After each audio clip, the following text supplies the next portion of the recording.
હું ચુસ્ત હિન્દુવાદી કાર્યકર્તા છું અને આરએસએસનો સ્વયંસેવક છું. મારા રગે રગમાં હિન્દુત્વનું લોહી વસે છે. આજે દલડીનો વિડીયો જે વાયરલ ભાઈ એમ કહે છે કે હું દલડીનો મુસલમાન છું. 20-25 વર્ષ પહેલાં એક દલડીમાં બનાવ બનેલો હતો કે વાઘાભાઈ કરીને જે માલધારી છે એની 20થી 30 વિધર્મીઓએ ગાયોની હત્યા કરી નાખેલ હતી. એ બાબતમાં અમે પછી આખી ટીમ ત્યાં દલડી ગયા હતા.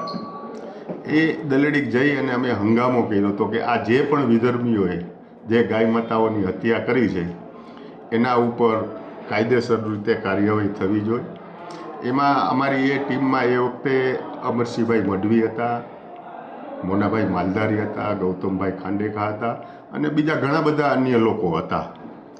ત્યારે એ દલડીના જે વિધર્મી લોકો હતા એ લોકો પણ આમાં સંડોવાયેલા હતા. એટલે દલડીની વાત કરી તો દલડીના મુસ્લિમ સમાજ કોઈ દી ભાજપને મત આપે નહીં. અને 25 વર્ષનું જે એની મતદાર યાદી છે દલડીની એ પણ આપ જોઈ લ્યો કે ભારતીય જનતા પાર્ટીને મત આ દલડીમાંથી કેટલા મળ્યા છે.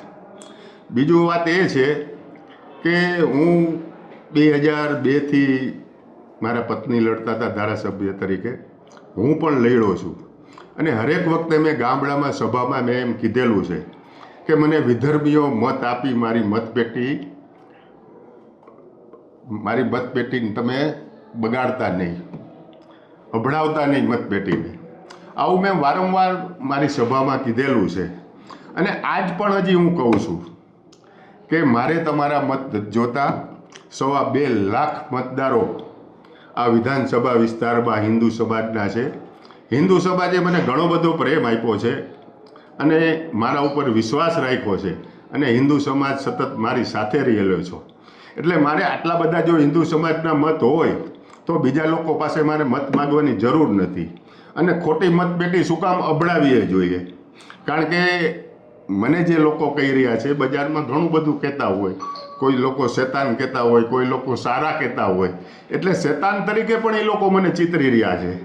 તો એ શેતાનને એ લોકો મત કેવી રીતે આપે?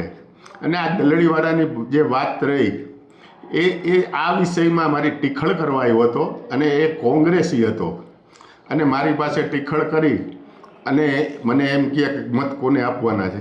એલા ભાઈ, હું તારી પાસે ગમે તેટલું કરું, હું તને ગમે તેટલું કહું, તું ભારતીય જનતા પાર્ટીને મત આપવાનો નથી, કોંગ્રેસને જ મત આપવાનો છો. અને તું જે વસ્તુ ટીખળ કરવા આવ્યો છો એ આ તારી ટીખળ છે.